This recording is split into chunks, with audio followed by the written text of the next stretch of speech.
We often believe in perfection, perfect grammar, perfect accent. But what if I tell you fluency matters more than perfection? Will you believe me?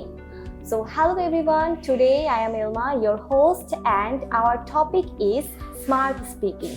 And we have our special guest, Saidul Abrar sir. So let's move on to him. Assalamualaikum sir, how are you? I'm fine, how are you? I'm fine too. তো sir আজকে যেহেতু আমাদের পডকাস্টের টপিকটা হচ্ছে how to speak smartly, so first question আমি আপনাকে যেটা করতে চাচ্ছি সেটা হচ্ছে ফ্লুয়েন্সি নিয়ে। ফ্লুয়েন্সি বিষয়টা দেখা যাচ্ছে যে আমরা যখন স্পিক আউট করতে যাই আমাদের মোস্ট অফ দ্য পিপল স্টুডেন্টসের মাঝখানে দেখা যাচ্ছে যে একটা ফিয়ার কাজ করে ফ্লুয়েন্সি বিষয়টা নিয়ে। So how to correct it and এটা কতটুকু ইম্পর্টেন্ট ফ্লুয়েন্সির ভেতরে একটা ছন্দ স্থাপন করাটা?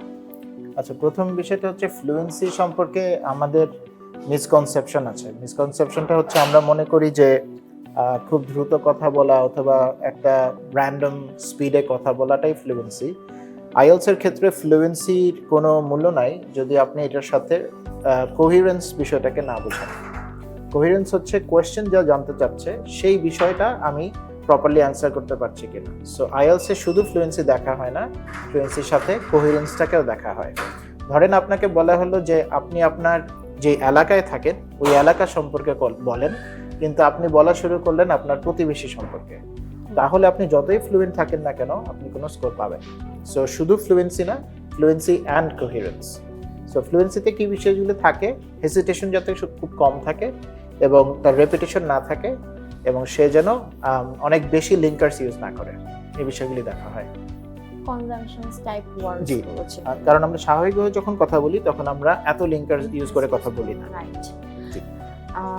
তাহলে সেই স্টুডেন্ট কিভাবে তার ফ্লুয়েন্সিটা বিল্ড করবে? কারণ আমরা যেহেতু আমাদের প্র্যাকটিসে স্পিকিংটা থাকে না সচরাচর, যখন আমরা আইএলটিএস এর জন্য প্রিপারেশন নিতে আসি শুধুমাত্র দ্যাট পার্টিকুলার মডিউলের জন্যই আমরা খুবই উঠে পড়ে লাগি যে কিভাবে ব্যান্ড স্কোরটা সিকিউর করব। কিন্তু আদার্স দেন মানে আমরা যখন কথা বলি তখন আমাদের চেহারাতে অটোমেটিক্যালি একটা নার্ভাসনেস কাজ করে, একটা রোবোটিক ভাইব থাকে, সেটা কিভাবে ইরেজ করা যায়? So you have to understand fluency achieve করাটা কিন্তু হ্যাবিটের বিষয়।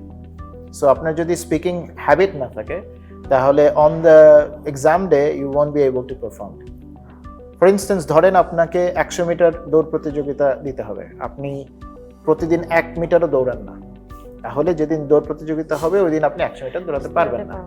তাহলে প্রথম ফ্লুয়েন্সির পথে আমাদের যে বাধাটা সেটা হচ্ছে হ্যাবিট না থাকা। এখন হ্যাবিট না থাকার পিছনে কিছু সোশ্যাল ব্যারিয়ার আছে যেগুলা স্টুডেন্টকে ইগনোর করতে পারতে হবে। ফর এক্সাম্পল আমাদের দেশে ইংলিশ কথা বলাটাকে যদি ভুল হয় অনেক বেশি ক্রিটিসাইজ করা হয়, বুলি করা হয় যে ও পারে না বা এরকম একটা বিষয়। So you have to first understand everyone makes mistakes. So everyone যেহেতু মিস্টেক করে তাহলে আমার বলার সময় কিছু মিস্টেক থাকবে, এবং আইএলটিএস এ কিন্তু যদি 100 জন পরীক্ষা দেয় তার মধ্যে হয়তো একজন 9 পাবে। So like you said, we are not after perfection, we are after conversation. So examiner সাথে আমি যত সাবলীলভাবে কনভারসেশন করতে পারবো তত আমার স্কোরটা বাড়বে। This is all about practice. This is the first thing, habit না থাকা ফ্লুয়েন্সি তৈরি করার জন্য। এখন হ্যাবিটটা কিভাবে গ্রো করব সেটার জন্য আমাদের 2-3টা বিষয় খেয়াল রাখতে হবে। প্রথম হচ্ছে আমার একটা রোল মডেল থাকা লাগবে। এখন এই রোল মডেলটা হতে পারে একটা বই, এটা হতে পারে কোনো একটা ভিডিও, এটা হতে পারে কোনো পডকাস্ট, এটা হতে পারে কোনো স্ক্রিপ্ট, এরকম কিছু। সো এই রোল মডেলটা যদি ফল্ট থাকে তাহলে আমার ফ্লুয়েন্সিতেও ফল্ট থাকবে। So it's very important to decide যে আমার সোর্স ম্যাটেরিয়ালটা কতটা অথেন্টিক, কতটা ভালো। তো থার্ড যে জিনিসটা আমাদের বোঝা দরকার সেটা হচ্ছে ফিডব্যাকের ইম্পর্টেন্স। অনেক স্টুডেন্ট এই ফিডব্যাককে খুব বেশি গুরুত্বপূর্ণভাবে দেখে না অথবা যেন তেন ফিডব্যাক নেয়। যেমন ধরেন চ্যাট জিপিটি কিন্তু আমাদের প্রোনাউন্সিয়েশনের ফিডব্যাক দিতে পারে না, এবং তারা কিন্তু আমরা ফ্লুয়েন্ট আছে কি নাই সেটাও বুঝতে পারে না। সো তারা শুধু ভোকাবুলারি অ্যান্ড গ্রামারের ফিডব্যাক দেয়। তাহলে কেউ যদি ভোকাবুলারি অ্যান্ড গ্রামারে 7-8 পায়, এটা ইম্পসিবল পাওয়া যদি না তার ফ্লুয়েন্সি থাকে। তাহলে এই ধরনের যে মেশিন থেকে আমরা নিচ্ছি ফিডব্যাকগুলো, এগুলোও আমার ফ্লুয়েন্সি ডেভেলপ করার ক্ষেত্রে একটা হিন্ড্রেন্স হিসেবে কাজ করে। স্যার যেহেতু গ্রামার নিয়ে কথা বললেন, তো সেটা নিয়ে আমি আরেকটা কোশ্চেন আপনাকে করতে চাচ্ছি যে আমাদের যে কারিকুলামটা, এডুকেশনাল কারিকুলাম আমাদের বাংলাদেশের কথাই যদি আমি ধরি, আমাদের স্কুল থেকে কলেজ লাইফ পর্যন্ত গ্রামারের উপরে খুব বেশি ফোকাস দেওয়া হয়, সেটা রাইটিংয়ের ক্ষেত্রেও, এবং এইটার ভয়টা আমাদের মনে এমনভাবে গেঁথে গেছে যে আমরা স্পিকিংয়েও এটাকে বিল্ড করার জন্য, পারফেক্ট করার জন্য আমরা আমাদের ডেলিভারটা করতে অনেক বেশি লেট হয়, এবং আমাদের চোখে মুখে ওই ভয়টা, আতঙ্কটা কাজ করে যে আমি কি গ্রামারটা সঠিকভাবে রিলেট করে আউটপুটটা দিতে পারতেছি। সো এইটার কারণে কি কোনোভাবে আমাদের মেইন ফোকাস থেকে আমরা সরে যাচ্ছি না গ্রামারটাকে ইনশিওর করতে গিয়ে, পারফেক্ট করতে গিয়ে? বা আমাদের স্পিকিং এর ক্ষেত্রে এই পারফেক্ট গ্রামারটা কতটুকু প্রয়োজন আছে, তাকে আমরা এটা অ্যাভয়েড করে চলতে পারি? Yes and no, absolutely right. আপনি যখন বলছেন যে শুধু আমি যদি গ্রামারে ফোকাস করি, then what am I compromising? I compromising fluency. কারণ যখন আমি চিন্তা করছি যে না আমার এই সেন্টেন্সটা গ্রামাটিক্যালি কারেক্ট কিনা, then I am thinking okay fine, এই সেন্টেন্সটা আবার বলবো কিনা। So you are falling into the trap of repetition. সো রেপিটিশনে গেলে তখন আমার গ্রামার যতই পারফেক্ট হোক, আমার ফ্লুয়েন্সি স্কোর কিন্তু আসে না। সো এটা ভয় দূর করার জন্য দুইটা জিনিস বলবো। একটা হচ্ছে grammar is not everything, it's only 1/4 of your score. অর্থাৎ আপনার টোটাল স্কোরের 1/4 গ্রামার থেকে আসে, তাহলে আরও তো 75% আছে, সেটার কি হবে? সেকেন্ড হচ্ছে তারা কিন্তু আমার টোটাল গ্রামাটিক্যাল নলেজ চেক করতে পারবে না, ইটস নট পসিবল। তাহলে কি করতে হবে?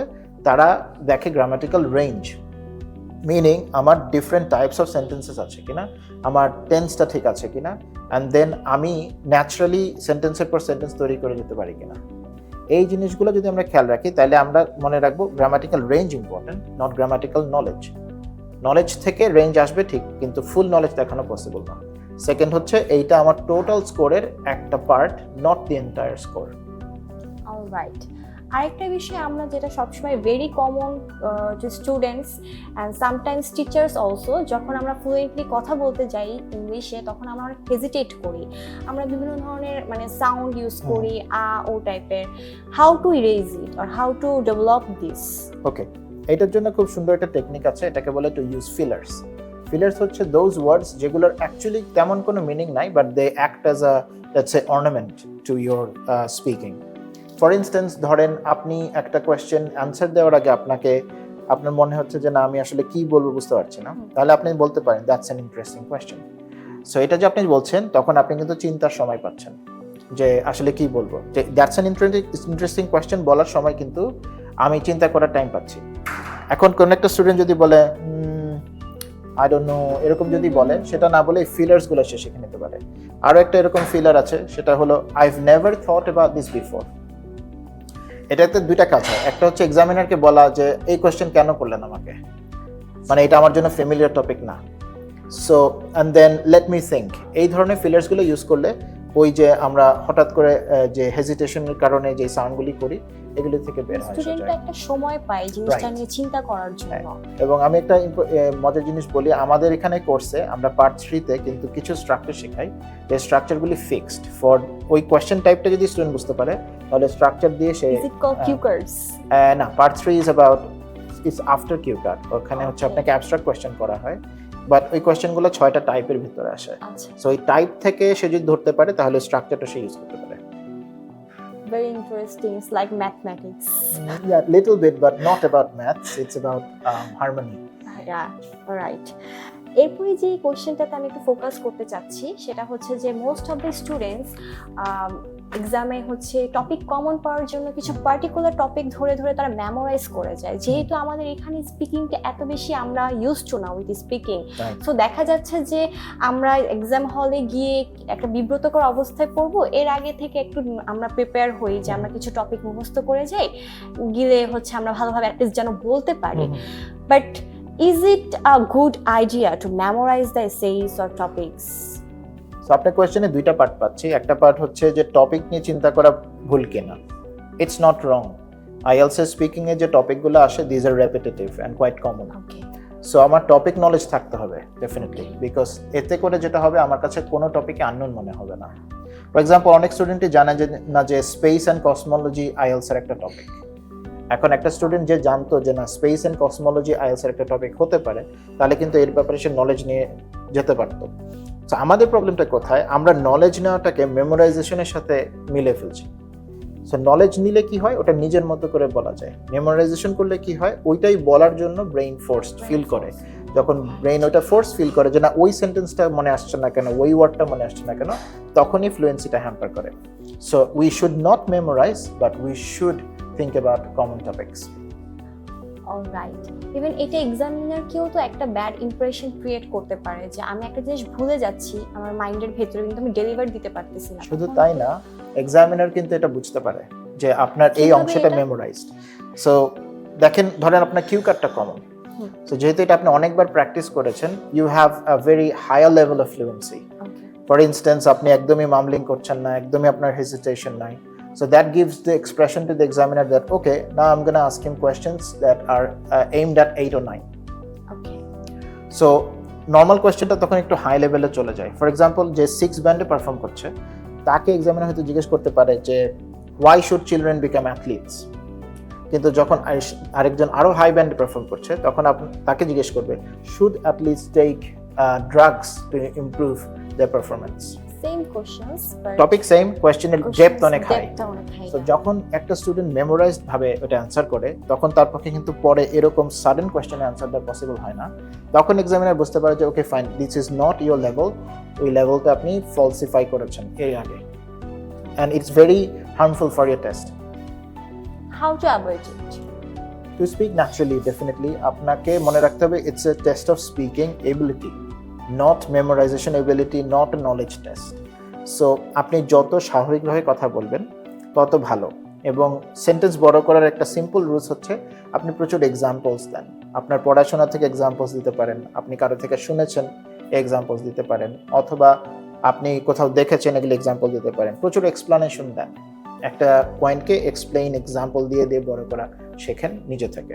আমরা এখানে যেটা শিখাই আমার প্রতিষ্ঠানে, সেটা হচ্ছে ফ্লো মেথড। ফ্লো মেথডটা হচ্ছে, আমরা একটা সেন্টেন্স যদি আমার শিখতেই হয়, আমি এই সেন্টেন্সে শুধু ইম্পর্টেন্ট ওয়ার্ডটা আমার খাতায় লিখবো, পরের সেন্টেন্সে শুধু ইম্পর্টেন্ট ওয়ার্ডটা খাতায় লিখবো। এইভাবে আমার জন্য একটা ফ্লো চার্ট তৈরি হবে, এবং ওইটা দেখে দেখে আমি প্র্যাকটিস করবো, সো দ্যাট ওই ওয়ার্ড দিয়ে আমি যেন মাল্টিপল সেন্টেন্স তৈরি করতে পারি। কিন্তু স্যার, এরকম যদি হয় যে কোনো একটা টপিক আমাকে এক্সামিনার আস্ক করলো, বলতে বললো, যেটা সম্পর্কে আমার জিরো নলেজ, আমি কখনো এটা সম্পর্কে রিসার্চই করিনি, কালচারই করিনি, কিন্তু আমি ওই সিচুয়েশনটার সাথে কিভাবে হ্যান্ডেল করব? এটার জন্য দুইটা সাজেশন আমরা দিতে পারি। একটা হচ্ছে যে যদি পার্ট 1 এবং পার্ট 3 হয়, তাহলে এক্সামিনারকে আপনি বলতে পারেন well actually I don't have much knowledge about ইট। সেই ক্ষেত্রে এক্সামিনার আপনাকে অন্য কোয়েশ্চেন দিয়ে আপনার লেভেল অফ স্পিকিং চেক করবে, অর্থাৎ টপিকে স্লাইটলি সে টুইক করতে পারবে। যদি এটা পার্ট 2-তে হয়, সেক্ষেত্রে you are in greater danger, because part 2-তে আপনাকে এক্সপেক্ট করা হয় যে এই টপিকগুলো সম্পর্কে আপনি জানেন। এই জন্য আমরা চেষ্টা করব আগে থেকেই কমন টপিকের উপর নলেজ নিতে এবং কমন টপিকের উপর ভোকাবুলারি স্টক বিল্ড করতে। আচ্ছা, ইন সাম কেস যদি এটা অ্যাকচুয়ালি হয়েই যায় যে না আমি এই টপিক সম্পর্কে তেমন কিছু জানি না, পার্ট 1 এবং পার্ট 3-তে ইউ টেল দ্য এক্সামিনার যে I don't have much knowledge about it. Be honest, ওটা থেকে আপনি বানিয়ে বলতে গেলে you won't be able to survive অতটা। তখন examiner will change the topic, সে অন্য টপিকে আপনাকে জিজ্ঞেস করবে। পার্ট 2 এর ক্ষেত্রে আমরা এটা অ্যাভয়েড করে যাব এভাবে, যদি আমরা কমন কিছু টপিক চিন্তা করি, যেই টপিকের ভিতরে আমার এই আননোন টপিকটাকে নিয়ে আসা যায়। ফর এক্সাম্পল, ধরেন আপনাকে জিজ্ঞেস করলো যে talk about a scientist that has contributed in the community. এখন আমি কোনো সায়েন্টিস্টকে চিনি না, কিন্তু আমি যদি পিপল রিলেটেড কিউ কার্ড শিখে থাকি, তাহলে ওই ওয়ার্ডসগুলো আমি সায়েন্টিস্টের জন্য ইউজ করতে পারবো। For example, people related word হচ্ছে লেটস সে সে একজন ডাইনামিক পারসন, সো ডাইনামিক ওয়ার্ডটা কিন্তু সায়েন্টিস্টের জন্য ইউজ করা হচ্ছে। So if I have some common topics যেগুলোকে ব্লেন্ড করা যায় টু আননোন টপিকস, তাহলে আমার জন্য মনে হয় এটা একটু বেটার ম্যানেজেবল হবে। স্যার, আপনি বেশ কয়েকবার হচ্ছে ন্যাচারাল সাউন্ডের কথা বলছিলেন, so can you give us some tips যে how to sound natural and spontaneous? সবচেয়ে ইফেক্টিভ টিপস হচ্ছে টু শ্যাডো সামওয়ান। শ্যাডোয়িং মানে হচ্ছে আপনি এমন একজন নেটিভ স্পিকারকে সিলেক্ট করেন যার কথা শুনতে আপনার ভালো লাগে, and you play the audio, pause and say, সে যেভাবে বলছে ওইভাবে, যেমনটা ছোটবেলায় বাচ্চারা কপি করে। So shadow is kind of a copy. এতে আপনার কোনো ধরেন যে টেকনিক শেখা ছাড়া অথবা ফোনেটিক্সের কোনো স্পেসিফিক নলেজ নেওয়া ছাড়া আপনি প্রোনাউন্সিয়েশন ইমপ্রুভ করতে পারবেন। সেকেন্ড হচ্ছে আপনার রেকর্ডিংটা আপনি কোনো একজন আইএলস এক্সপার্টকে দেখাতে পারেন বা ওনাকে শুনতে বলতে পারেন, তখন কিছু কমন সাউন্ড বের হয়ে আসবে যেগুলো আপনি ফ্রিকোয়েন্টলি মিস্টেক করছেন। ফর ইনস্টেন্স, যেমন চ সাউন্ড এবং শাহ সাউন্ড, এগুলোতে মানুষ ভুল করে এবং এটা রিজিনালি হয় যে কেউ একটা রিজন থেকে আসছে সেই কারণে। সো এটা যদি একবার স্পটেড হয়ে যায় যে না আপনি শাহ সাউন্ডটা বলতে পারছেন না, তাহলে ওইটা ইমপ্রুভ করলে কিন্তু দেখা গেল আপনার টোটাল যেই ধরেন সাউন্ডের মিস্টেক সেইটা কমে আসবে। এর ছাড়া আপনি যেটা করতে পারেন সেটা হচ্ছে পডকাস্ট শুনতে পারেন, যেখানে আইএলস রিলেটেড পডকাস্ট এগুলো আপনি শুনতে পারেন। সেখানে দেখবেন যে ক্যান্ডিডেটরা কিভাবে অ্যান্সার করে, ওই অ্যান্সারের ভিতরে আপনি দেখবেন যে আমার উচ্চারণটা কেমন আর তারটা কেমন। এটা আপনি চাইলে লিসনিং অডিও থেকেও করতে পারেন। প্রতিটা লিসনিং অডিওর জন্য টেপ স্ক্রিপ্ট দেওয়া থাকে।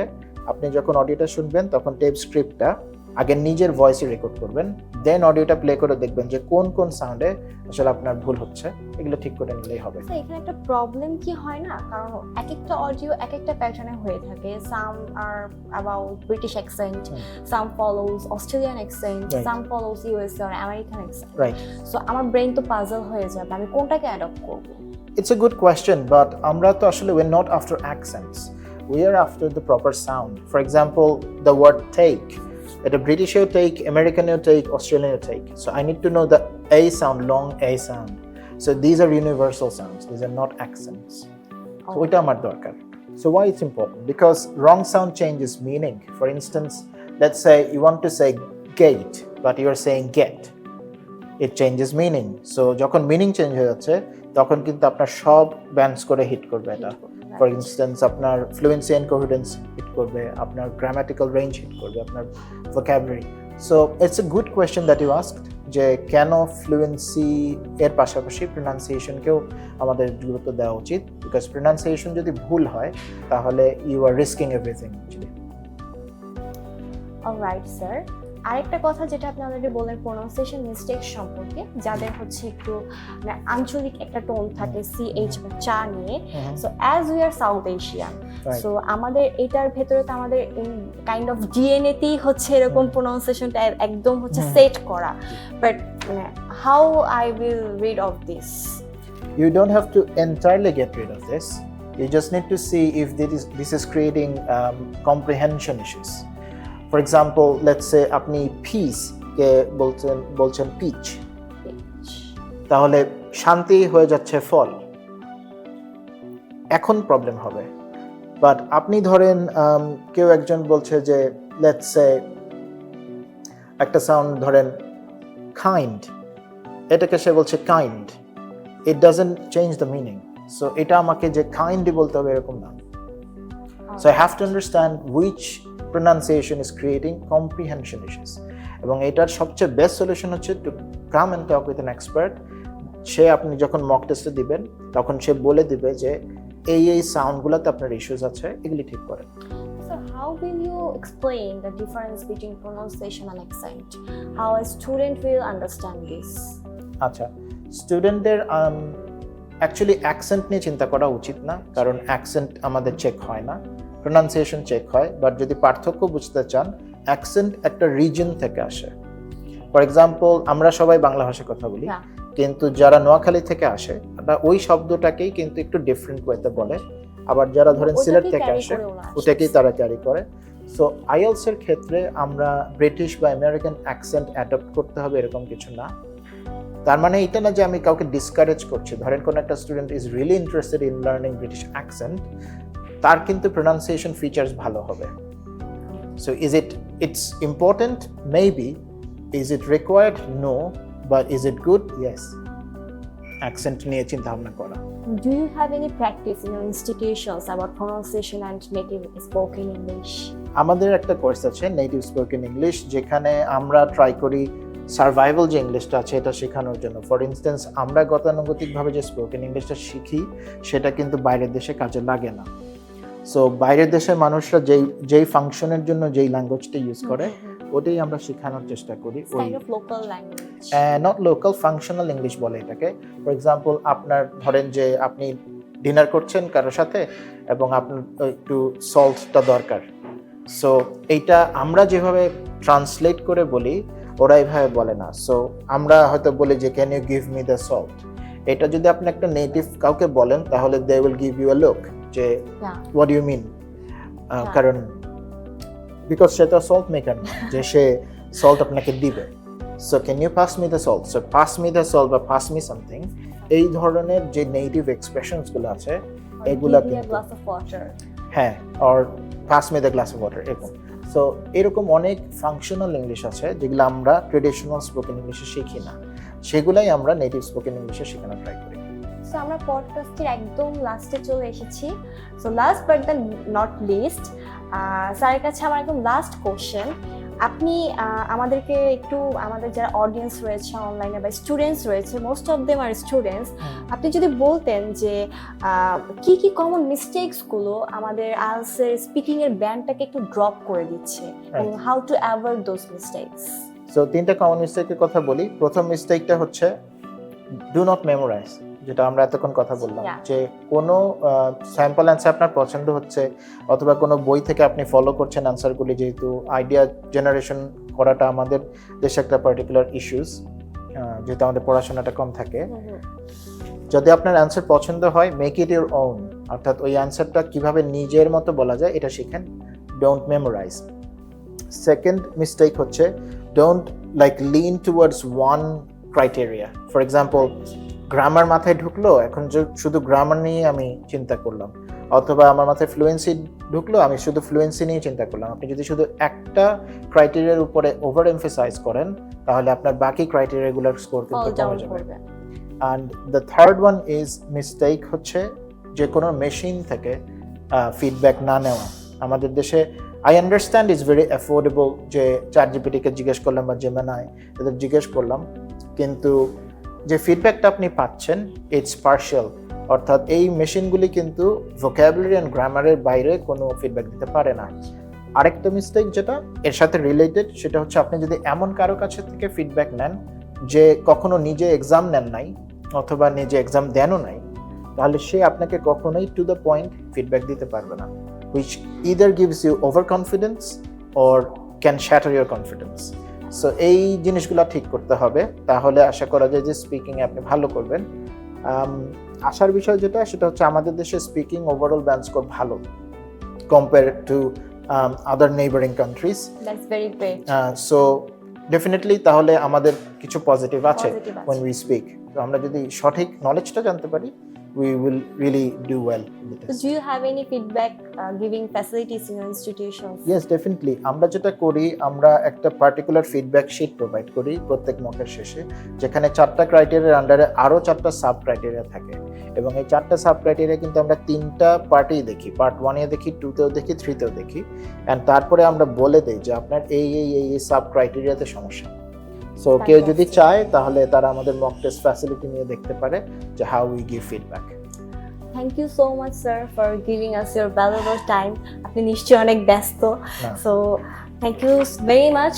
অ্যান্ড দর্শক, আপনাদের জন্য হচ্ছে, আপনাদের জন্যই বেসিক্যালি আমাদের এই টক শো টাইপের প্রোগ্রামগুলো অ্যারেঞ্জ করা, যাতে আমরা আমাদের নলেজের দিক থেকে আপনাদেরকে হেল্প করতে পারি, এবং আরও বেশি ইন ডেপথ হেল্প পেতে হলে অবশ্যই আইএলটিএস প্রফেসরে আসতে হবে। লোকেশনটা কমেন্ট বক্সে আমরা দিয়ে দিব। আর সাইদুল আবরার স্যারের কোয়ালিফিকেশন সম্পর্কে কি আর বলবো। সো এমন একজন মেন্টরকে যদি আপনি আপনার লাইফের একদম রোল মডেল হিসেবে পেয়ে যান, তাহলে তো আর কথাই নেই।